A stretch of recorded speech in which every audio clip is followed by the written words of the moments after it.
Hello everyone, welcome to Double Check. Again today I will present you one of my games I have played this evening in 3rd December 2017 in Hyeres, France. So this was a classical game. I had black pieces and my opponent has 1746 elo. I am currently 1859. So my opponent started with e4.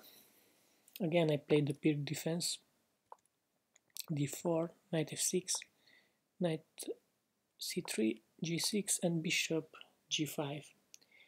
I never played this variation, at least in a tournament. I didn't know how to continue, so I just developed my bishop, and here my opponent pushed the pawn on e5 and attacks my knight and wants to destroy my little center.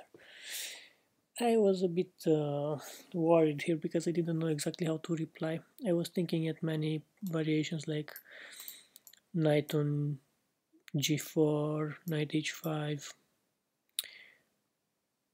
even I was thinking to go back on knight g7. Of course it was not a good idea, because if I capture, he will recapture. If I capture the queen, he captures. I have to run away with my, let's say I will go somewhere.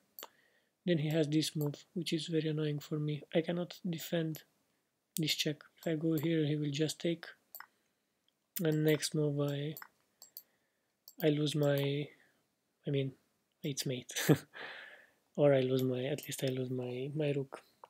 So I was afraid a bit here at the fifth move already move. So at the end I played knight f on d7, which is not a bad move, actually computer recommended. And my opponent played f4 here. Okay, I castled. He played knight on f3 and I go for f6. It's not maybe the best move computer recommend to capture here, but I really wanted to break this center, which is very powerful. And here I allowed him to develop with this tempo first. Bishop c4 with check, so he can gain a tempo here. But he decided to capture first. I recaptured, and here again he still have this, which computer as well recommended. But he played bishop on h4.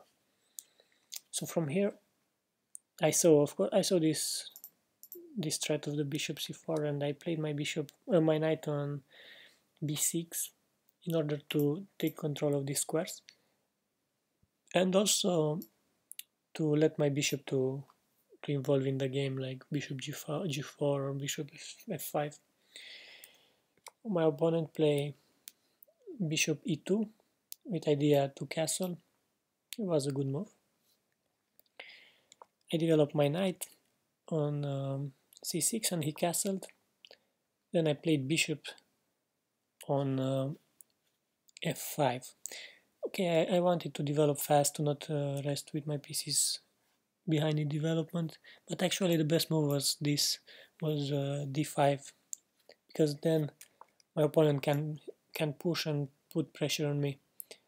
I don't know why he didn't do it. He was thinking I will play this move knight b4 and put pressure on this pawn, so he decided to stop my plan of knight before.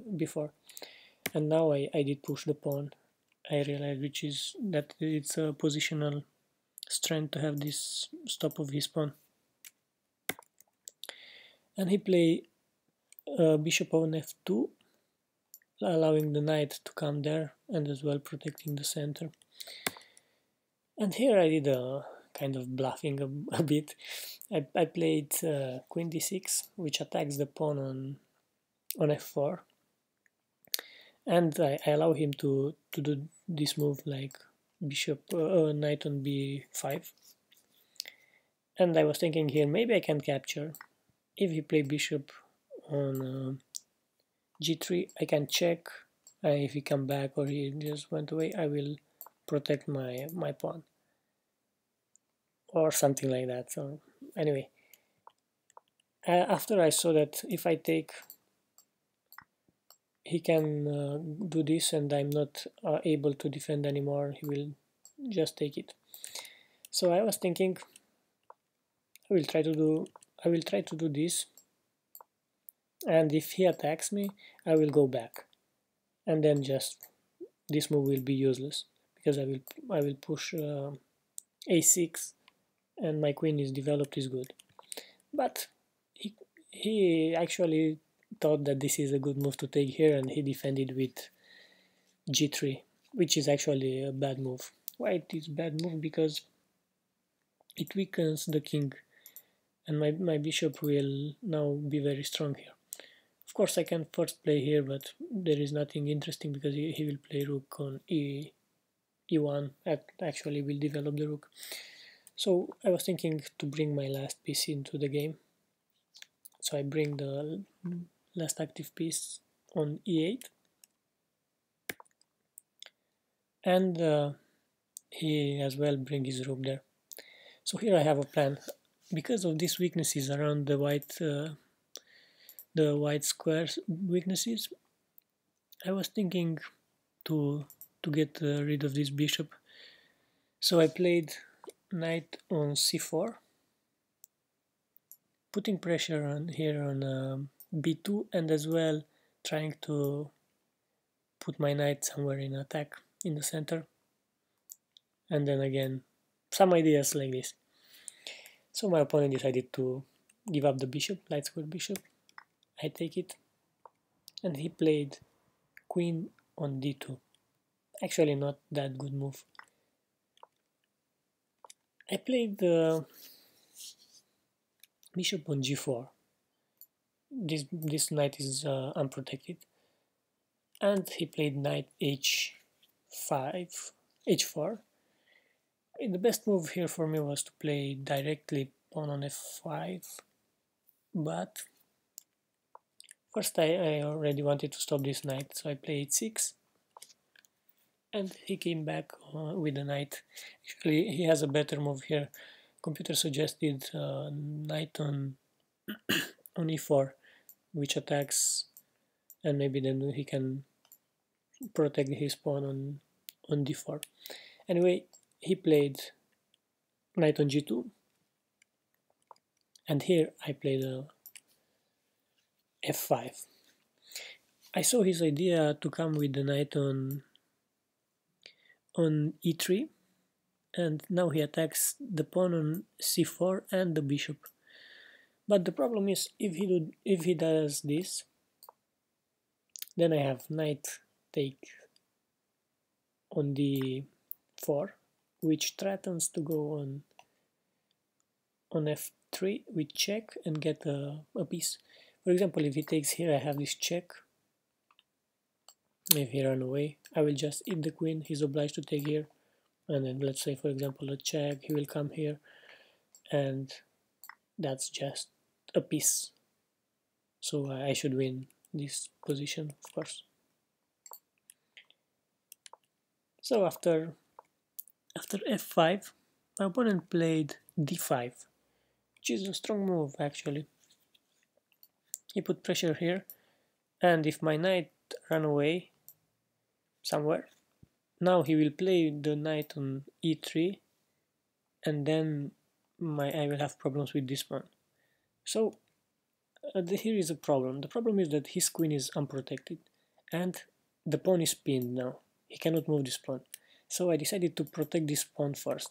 So I played b5. I protected my pawn, so if he played this, there's no problem for me. The pawn is protected. I just can run away with the bishop or something like that. And here he thought a lot, and at the end he came up with the bishop on e3, which actually protects the queen, and now he can capture the knight. Okay, but I played rook on d8. Why? If he captures, I have no problem to play this endgame, like, for example, he captures, I take, he takes, I take, and now I have two bishops, and this is a winning position, I guess. Because what can he do? Let's say he will play something like this, and I have bishop on f3, which attacks also the pawn, puts pressure here. I have this bishop which will come in the game, and it's pretty hard to play as white here. So I was thinking he will not enter in this endgame. So after rook on d8, my opponent goes again with bishop on f2.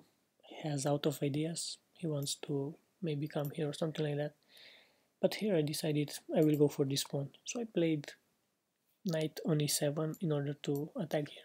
And I was thinking if he does this, which I was thinking maybe is an interesting move, and I will play my bishop on f3.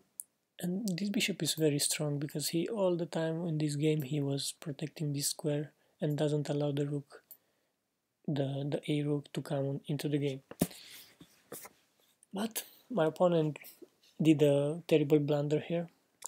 He played, after like 10 minutes of thinking, when I came to the board I saw this move which was a bit strange for me. Rook on e6.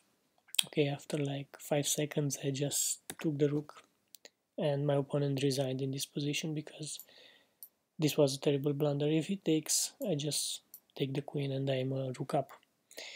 So this was the game. I hope you enjoy watching it. Thank you for watching and please like and subscribe. Bye bye, see you soon.